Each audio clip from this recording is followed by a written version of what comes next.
July 27, 2019, ako po ay nagtapos sa banal na ministeryo. Pagkatapos noon, July 29, nalaman ko na ang aking susunod na destino ay dito sa Leyte. July 31, dumating ako dito sa Leyte at doon ko nakita si Kajenel. Naging destinado namin siya sa aming lokal. Tapos doon po kami nagkakilala at ako naman po ay mga awit at finance po sa aming lokal. At doon na po nagsimula ang lahat po.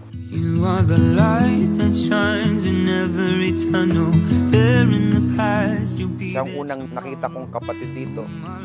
At siya din ang ipinagkaloob ng Diyos na makakasama ko pala habang buhay.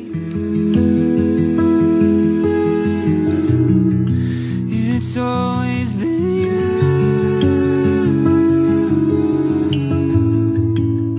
Kapatid na Sian Siren Toraso Sedilla, taimting ka bang sumasang-ayon sa harapan ng Diyos at nariritong mga saksi na kunin si kapatid na Janelle Tejano Tanawan na maging yung tunay na asawa? Opo.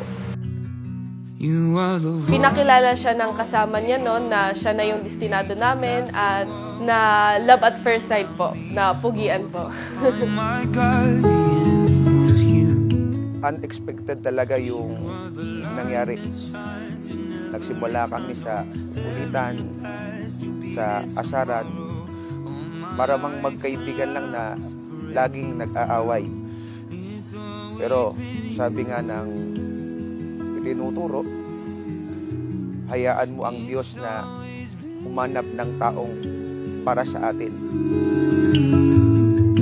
It's always been you.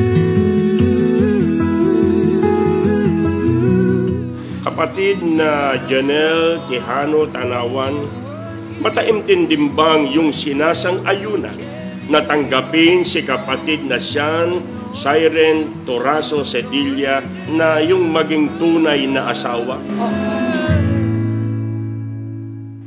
Hindi pa din ako makapaniwala kung paano nagsimula ang lahat.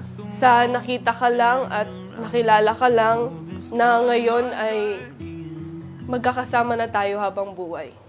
You are the light that shines in every tunnel. There in the past, you'll be there tomorrow.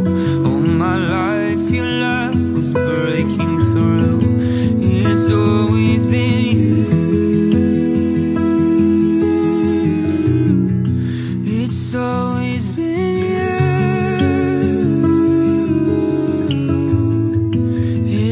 Kapatid na Sian at kapatid na Janelle, pananagutan ninyong mag-asawa na umibig sa Diyos gaya ng isinasaad sa mga aklat ng kautusan. At yung iibigin ng Panginoon mong Diyos ng iyong buong puso, ng iyong buong kaluluwa at ng iyong buong lakas, ito rin ang ipamumulat ninyo sa inyong magiging mga anak.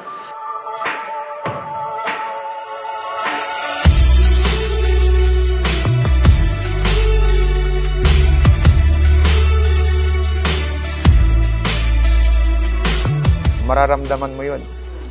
Kapag naramdaman mo yung kapanatagan, kapag walang naging hadlang sa pagsasama nyo hanggang dulo, i-grab mo na yung pagkakataon sapagkat yun yung sign, kapayapaan sa inyong dalawa. Ang sentro ninyo, walang iba kundi Panginoong Diyos.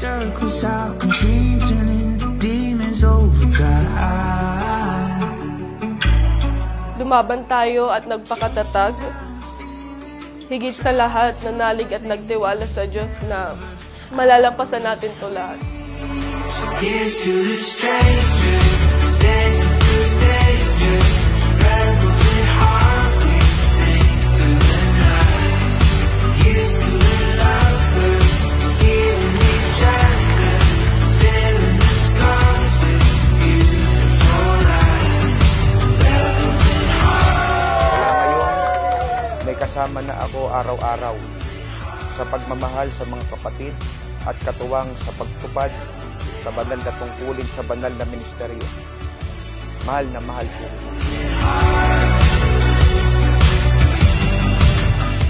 Imagine na lumaban tayo para lang sa araw na ito. Salamat kasi lagi kang nariyan. Salamat na araw-araw nandyan ka lagi para sa akin, para sa ating dalawa.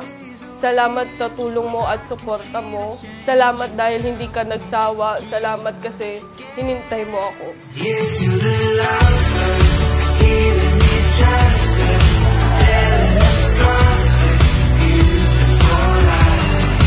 Rebels in heart, rebels in heart. Ako na mula ngayon ang habang buhay mong magiging best friend. Kasama sa lahat ng trip mo, sa luha at sa ligaya, laging nandyan ako para sa'yo.